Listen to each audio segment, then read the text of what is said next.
Hello, everybody. This is Cheryl. You're with Life Without a Witness. I hope I pressed the right channel button. But if not, my cybersecurity folks are going to hear something about demons tonight. Um, so, oh, I I was watching a couple videos the other night. I'm washing clothes, y'all, and somebody had a video about uh seven signs that you're living with a demon or something like that. 7 or 8 signs that you're living with a demon. So I'm listening to what he's saying, and to me, like, he was saying stuff like they gossip, they they blame you for things you did, that they did, and by the time he got to the end of the list, I'm like, dude, you just talking about you know. You talk about a person who's just an a-hole, pretty much. You can call them a demon if you want to, okay, but they just sound like, they just sound like a-holes for real. But I thought about it, right? And my daughter came by yesterday, and she likes all that supernatural stuff. So I asked her some questions about it, Um, I'm going to make a video about it because I was organizing some stuff and doing research. Y'all know how I do. But, before I make that video, which is going to have a lot more information, it's just, I don't know. There's another video that I made where I said, we just want to, go on. Okay. We want to continue. And now, whether that's in heaven or hell, we don't care. Like, we really don't.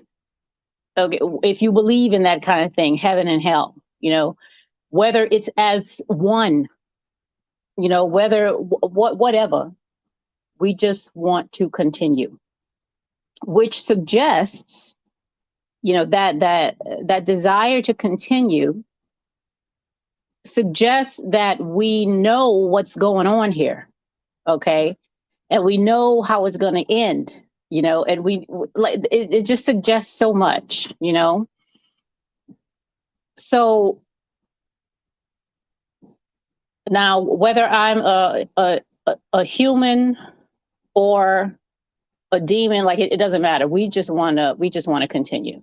And another thing with that, right, is that I found that escape from being me, okay, was something that I craved, as I was,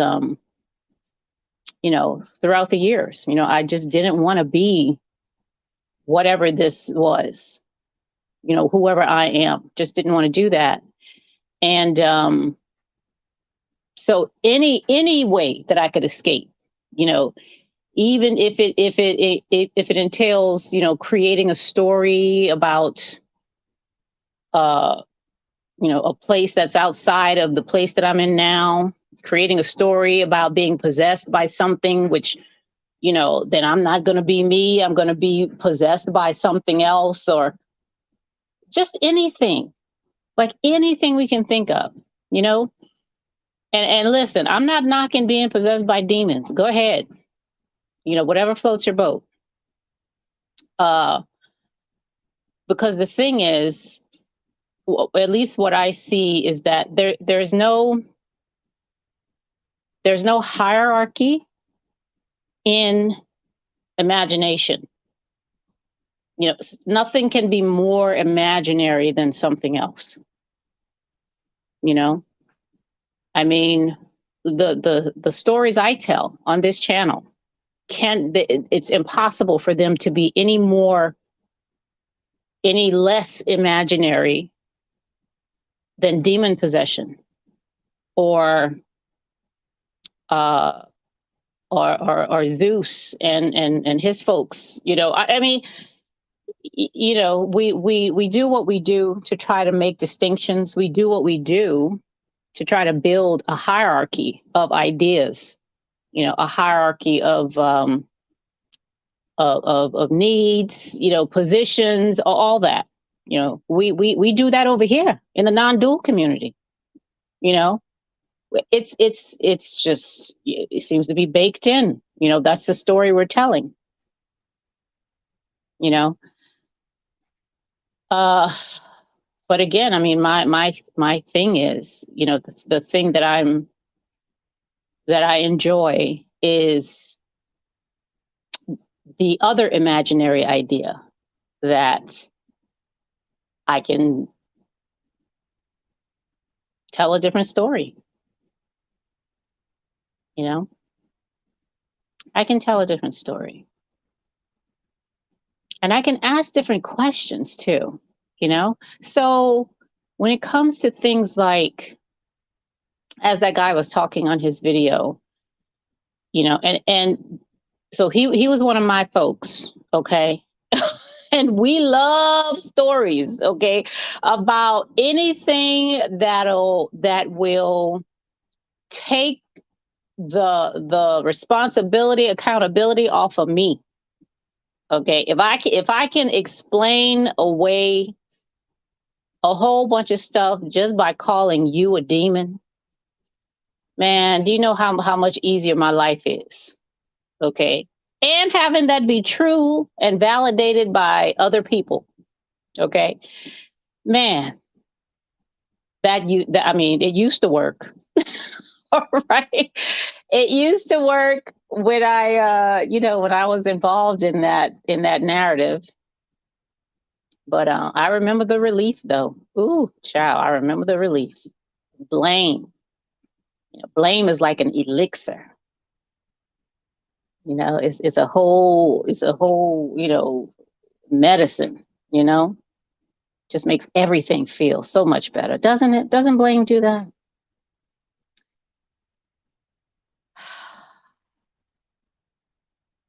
All right.